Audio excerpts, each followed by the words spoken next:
It is acknowledged that one of the key pointers to the nation's growth and development is the nature of its power and energy base.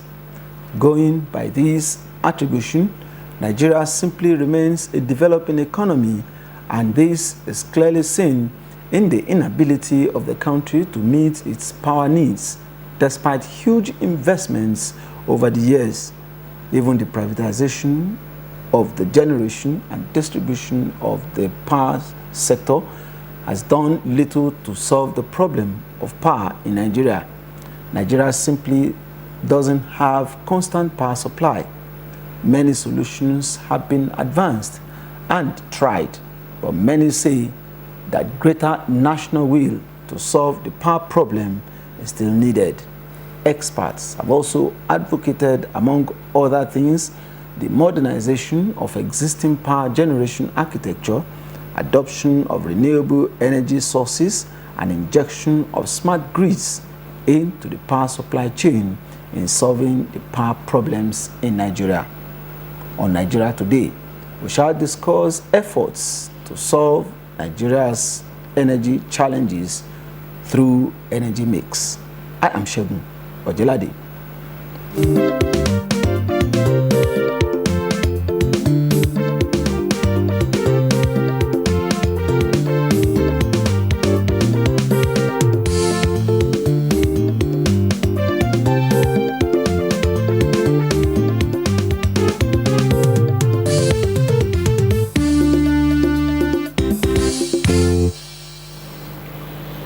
I'm being joined to discuss this topic by two eminent Nigerians.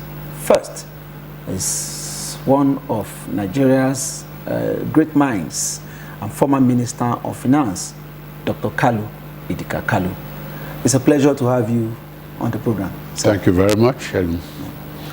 On his left is a professor, Professor John Ifediora. He is the director of the Council on African Security and Development at the University of Wisconsin in the United States of America. I welcome you to the program, Prof. Thank you so much. It's a pleasure to be here. Let me start with you, Prof. From your understanding of the Nigerian situation, why has the nation's power problem remained intractable, if we can put it that way? Well, it's common knowledge that we have problems in this country, especially with our supply of electricity. Despite all known facts that this country is endowed with an incredible amount of fossil fuel, an abundance of natural resources, solar, wind, and hydro, to drive our power needs. But it becomes endemic to the point where it has essentially stifled all development prospects in this country. Now, keep in mind that to say that Nigeria is developing is overstating the issue. We have essentially become a marketplace for Asian countries who produce goods and services and bring them here for us to sell for them. And essentially, they gain the benefits of manufacturing. They gain the benefits of industrialization. The problem here is that if you don't industrialize, you cannot develop economically. If you don't industrialize, you can't manufacture. And manufacturing is the base of all development. But how do you industrialize without a steady state supply of electricity? That is the problem. And that has plagued us for the past 56 years. And it now requires a national will to begin to address this issue. We can do it. We have the expertise, we have the resources, we have the human capital. Now, we've solved two of the major legs of development, and that is telecommunication. Our banking system is okay. But one major leg is lacking here, is missing, and that is the supply of steady state electricity. I think that why privatization has not actually succeeded so far is the fact that the process was flawed. Many of those who acquired these energy companies, distribution companies, and those who generate, did so not because they actually know what they're doing in terms of producing power or distributing power, but they did this from a strictly business point of view, without any expert knowledge, without any sound financial background to actually sustain themselves. And you don't blame them. The blame can also be placed on those who actually set about privatizing this, because keep in mind that these individuals purchased decrepit, defunct instruments and equipment. They could not indeed know what they're buying. And by the time they purchased these things, it was too late. They realized that what they actually purchased were not up to par. Now, Dr. Kalu Idika Kalu, you mentioned privatization. One would have expected that after privatization will be home and dry. But how many years after the sector was sold to private hands, the problem persists? Will you say privatization failed us, or we failed privatization? Well, I think, as they say, a poor workman usually tries to blame his tools. I think this is clearly a case where we can say we failed privatization. Incidentally, I wrote the paper on privatization myself because I had seen it work very effectively in several countries that I worked on when I was staff of the World Bank. Privatization is close to 100 years in terms of it's being used as a vehicle to unbundle things that should be more efficiently managed in the private sector. You move them from the public domain to the private sector. As I said, I wrote the paper several years ago at the onset of the Babangida administration. There are 4 major criteria that you have to adopt. As it says, you can't just go into this casually as a commercial, like buying an old bread baking machine or something of the sort. First is that the essence of privatization is for government to leave out those areas that can be better done with it by the private sector and recover the money it's been investing, or if you like, wasting through subsidies from inefficient production. Recover that money as quickly as possible and expend this on the areas where it's acknowledged it's still there. Social welfare, education, health, and things of this sort. So the first criteria is that you don't privatize to people who come there, make a bid, and then they are looking for funds to pay. We had cases of where people have to wait for funds from their bankers or things of this sort. This should be people who already have a certain deep enough pocket to pay the bid price. I'm talking about now we are trying to shortlist the last set of people who will now determine who will take the asset. But there are 3 other important criteria that you have to take simultaneously in this process. And this is where the problem has come in the way we practiced it. It's not something wrong with privatization in the way it is, the way we decided to do it. A very important second criterion is you should give it to those who understand the technology.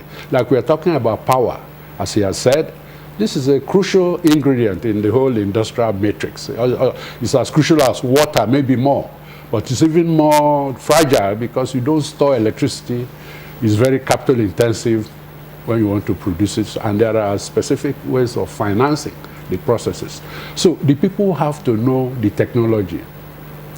The third condition is that there should be people who have prior experience in managing it. If you go and give it to people who don't have experience managing it, you privatize and the public is waiting and wondering what the hell is happening. Workers are rioting, looking for their arrears of salary or pensions, and of course the prospects for having them employed in this enterprise. The last, certainly not the least, is there has to be a way you can technically evaluate the business plan that they present. Now, if you look at these 4 criteria, we haven't done them. I have been talking about these issues forever, raising the issues with the agencies, with the Bureau of Public Enterprises, and some of the higher officials. And they usually tended to focus on the bidding process in terms of who bid the higher price or a lower price or whatever. But I said, well, it's not just the price. Okay. Before you shortlist, you have to take all these other factors. So that is why we've had problems, okay. Definitely. Now, the deed had already been done, and we can all see where it has led us. How do we get out of the situation that we find ourselves? How do we retrace our steps, or how do we get the power challenge off our neck? Very good question. Now, keep in mind that the energy pathway any country puts in place invariably determines its development trajectory. Now, as at this point in time, we need to keep in mind that the developed world is moving towards renewables. The old means of production, fossil fuel, natural gas, and hydro, and nuclear, those are going by the wayside now.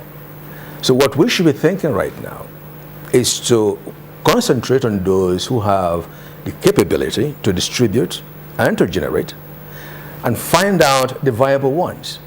Among these viable ones, what do we do in terms of helping them acquire the right technology? In terms of funding, the government has a role to play here. I mean, as a government entity, either at the state level, at the local level, at the federal level, you can provide means, whether it's subsidize those that are viable, and enable them to acquire foreign technology.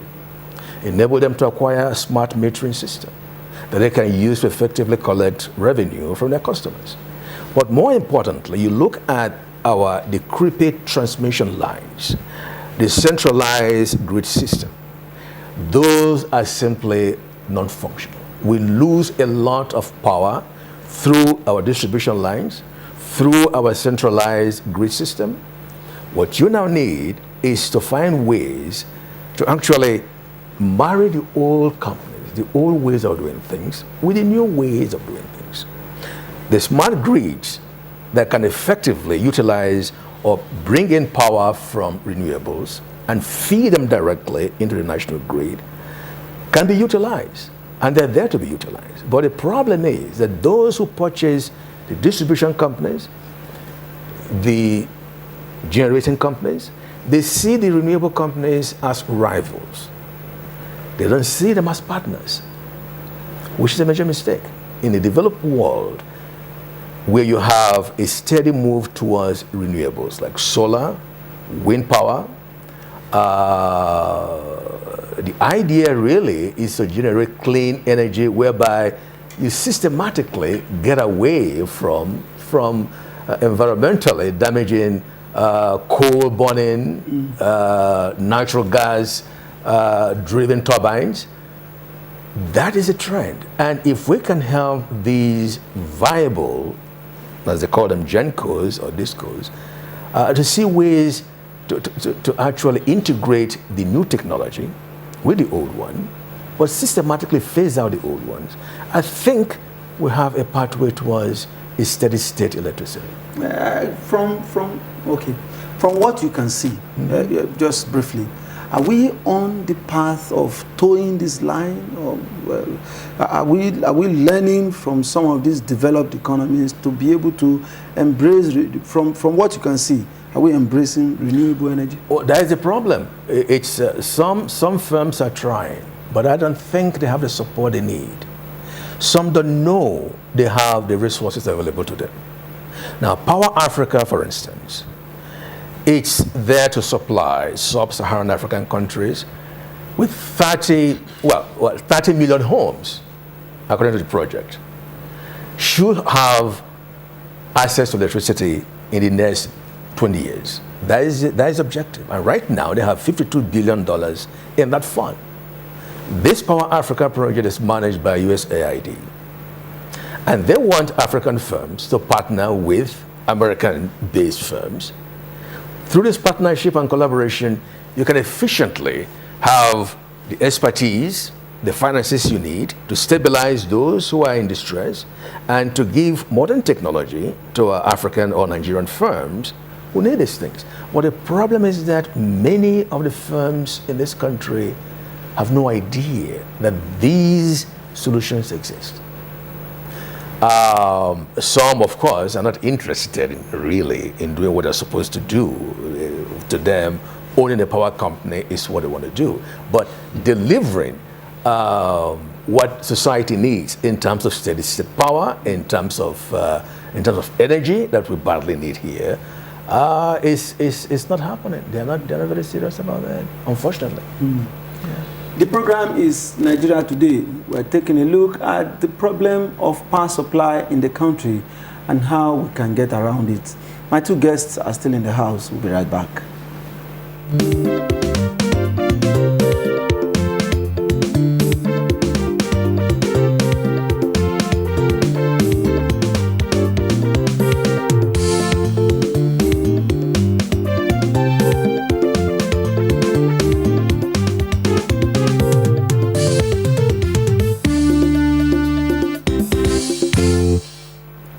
Welcome back. The program Nigeria Today continues. My two guests are still in the house. Now, Dr. Kalu Idika Kalu, now you spoke about the privatization of the power sector in Nigeria and some of the challenges that it had. Well, like we said, there is nothing we can do. The sector has been privatized, now in private hands. But how do we begin to make the best of the situation? Now, is the problem, like you said, could it be funding? Could it be, maybe it is expertise? How do we begin to get around the four major areas that you have outlined to be able to retool the system so that privatization can begin to work? Well, such is the enormity of the problem that we have to do fundamental rethinking. Yes, contracts have been signed, and I understand that some of those contracts are being peddled to perhaps those who are willing to buy them, who might be in a position to implement the terms of the contract. But I think we must understand that government has a responsibility, given the key role that power plays. If you look at the whole input-output grid, it is power that feeds into everything, like water. But of course, power is so much more difficult, so much more expensive to handle. It's not something you go to the stream and put in a bucket and store.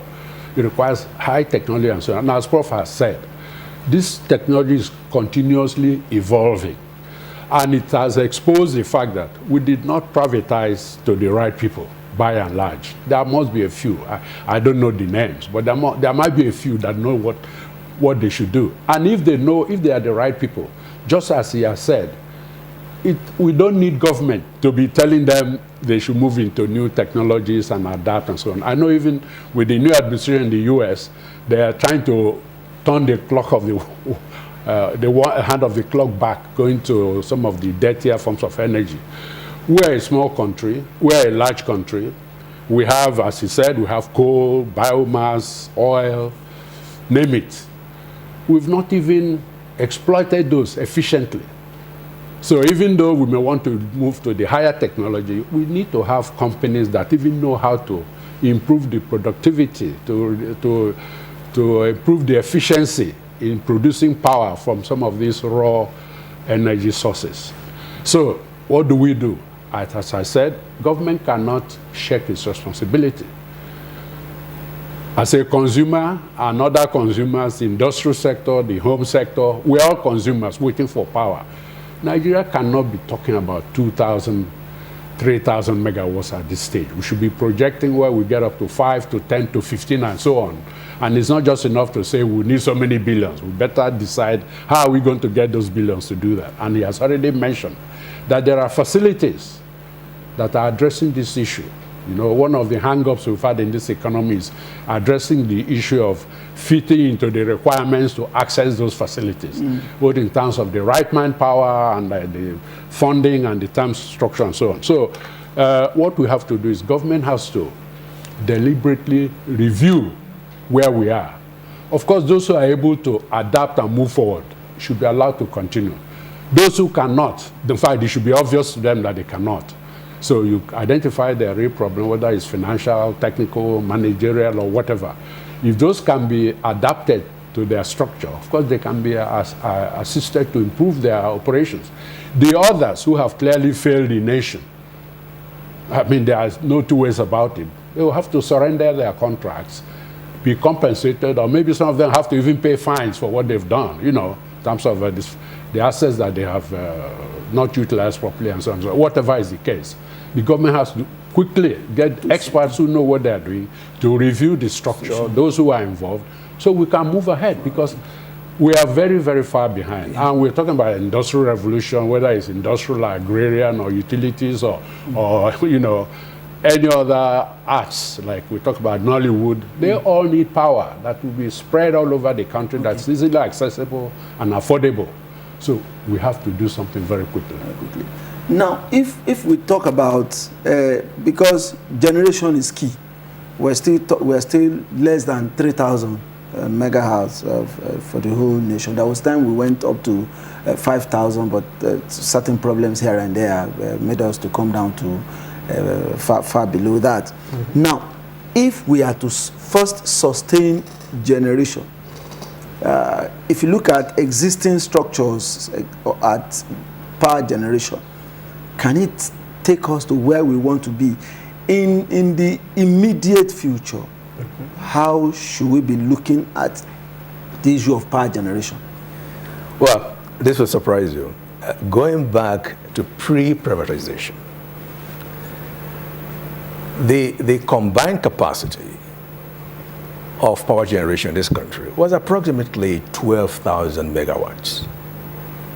And these included about 120 turbines. As of last year, only 74 turbines were operational. And the grid capacity could only handle 5,300 megawatts. Here you have a capacity to generate about 12,000 megawatts, but your grid can only handle 5,300. Now, the distribution lines could only handle 3,800 megawatts.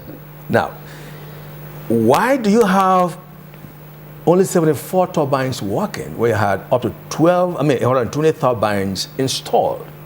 120? 120. Now, clearly, and these turbines are supposed to be serviced every 5 years. For 25 years, these turbines were not serviced. And so they gradually fell into disuse. And as a result, our capacity to produce fell systematically. This is because of lack of oversight. Now, are we going to have the same problem when you privatize? Well, perhaps not. The government is simply there to provide the infrastructure, an environment conducive to private sector investment. But that is all they can do, and they can provide incentive. Now, no one invests money, except of course the money was not earned legitimately. But if you earn your resources legitimately and you invest them, then you want a meaningful return on your investment, which means you need to find ways to make your investment work. So, and that is the incentive behind privatization. That in a market-driven environment, there should be incentive for you to make sure your investment is productive. Now, but clearly, the poor individuals who purchased what the former power holding company had realized that by the time they spend the resources, their funds to buy these distribution companies, they had all the equipment that they simply cannot use, which means they needed more funds to buy modern equipment, and that is where many of them ran into difficulties. And so, if we really want to address this issue, it has to be, there's got to be a consensus from the public sector and from the private sector. And the public sector, I mean, frankly, given the rate of our population growth, the World Bank projects that we should be expecting an annual growth in terms of demand of 4% in sub-Saharan Africa. How do we solve this problem? How do we meet our needs? If only about 40% of Nigerians have access to grid supplied electricity, and even that access is not reliable, then it's time for us to begin to see how we can actually bring together our policymakers and make this a social problem that should be solved immediately. Because everything depends on power. Our educational sector, our agricultural sector, health, transport, manufacturing. You don't manufacture, you don't create jobs. Now, your final word on the program because of our time. I think in retrospect, we made some wrong decisions. You see, before you undertake such a major shift, you got to look at the capital involved. You have to look at the personnel involved. I'm not a professional as far as power is concerned, but I'm looking at it from management, economic standpoint. You could privatize where you are short of the requisite manpower, some sort of a vertical thing, so that you don't delink generation and transmission and distribution so clearly. If you get the right people to do all three, then they are able to keep up the relationships between those three. But you see, when we unbundle, I think we did it rather too quickly. We should really have made sure we had the right personnel within the public domain to get the electricity output to about 7.5 to 10,000, maybe as he said, 12,000 megawatts. By the time you achieve that, it's easy to now take your time to privatize properly. How do we get the power challenge off our neck? Well, first and foremost, support the private entities who are seriously addressing this issue. They have access to funding, but they don't know how to access it. They should reach out to modern technology, smart technologies. They're all there. Thank you. Thank you. Well, this is where we call it the date on the program, Nigeria Today. On behalf of my guests, Professor John Ifediora, Director of the Council on African Security and Development at the University of Wisconsin in the United States. I thank you for coming on the program. You're very welcome. And our own eminent Dr. Kalu Idika Kalu, former Minister of Finance. We thank you for all that you have said on this program, and we wish you the very best. Thank you very much. My pleasure. Until we come your way with yet another edition of the program, Nigeria Today, on behalf of my producer, Maku Samomacha, I am Shegun Ojelade. Bye-bye.